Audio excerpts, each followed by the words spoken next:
C'est dans ce contexte d'extrême tension que les Américains envoient le Liberty, un navire espion au système d'écoute ultra sophistiqué. Au troisième jour de la guerre, le Pentagone ordonne à tous les navires américains de s'éloigner à plus de 120 milles de la zone des combats. À tous, sauf au Liberty. Des avions survolent le navire, des avions israéliens. Cette photo a été prise par un marin du Liberty. L'équipage est convaincu que les Israéliens, leurs alliés, les ont identifiés. Mais le Liberty est bombardé. Des avions anonymes lancent une série d'attaques avec des mitrailleuses, des missiles et même des bombes au napalm. Cette photo a été prise lors de l'assaut. Le Liberty demande de l'aide. Des chasseurs américains décollent de leur base, mais la Maison-Blanche leur ordonne de ne pas intervenir. Les avions américains font demi-tour. Des vedettes rapides israéliennes se dirigent alors vers le Liberty et tirent 5 torpilles. Cette photo montre leur attaque. Le bâtiment est gravement endommagé. Par miracle, il ne coule pas.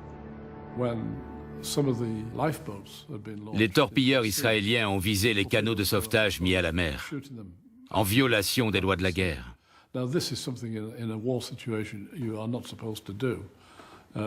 Cet acharnement prouve qu'ils voulaient éliminer tous les hommes d'équipage du Liberty pour que personne ne puisse raconter ce qui s'était passé. Israël n'a jamais admis cette version des faits.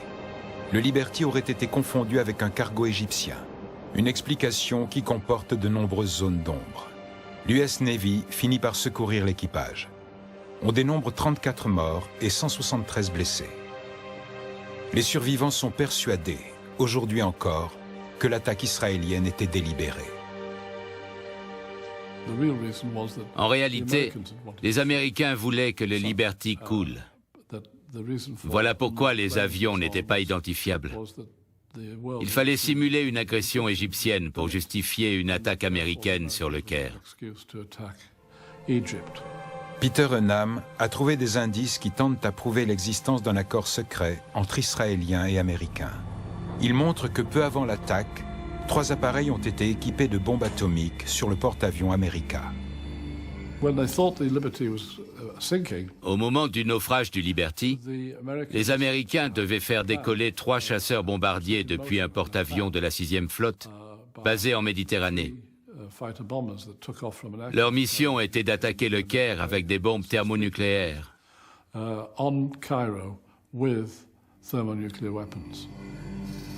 Plusieurs témoins présents sur le porte-avions confirment que ces bombardiers étaient équipés d'armes atomiques. Enam pense que leur cible était bien la capitale égyptienne. Israël réfute cette conclusion et nie l'existence d'un plan secret entre Tel Aviv et Washington.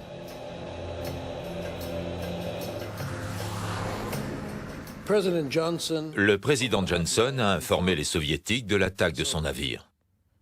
Il leur a dit « Nous trouverons les coupables et agirons en conséquence ». Quant à savoir si les Américains comptaient réellement faire usage de leur arsenal nucléaire, certains l'affirment, mais aucun document n'en apporte la preuve concrète. De fait, quels objectifs auraient-ils pu bombarder? Des bases militaires du Caire, estime Enam. L'affaire du Liberty aurait pu servir de prétexte pour intervenir en Égypte et renverser Nasser. Les résultats de mes recherches ne laissent aucun doute. J'ai parlé avec des gens qui ont assisté au décollage des avions équipés de bombes atomiques. Ceux-ci ont été rappelés 1 ou 2 minutes avant de larguer leurs bombes sur le territoire égyptien.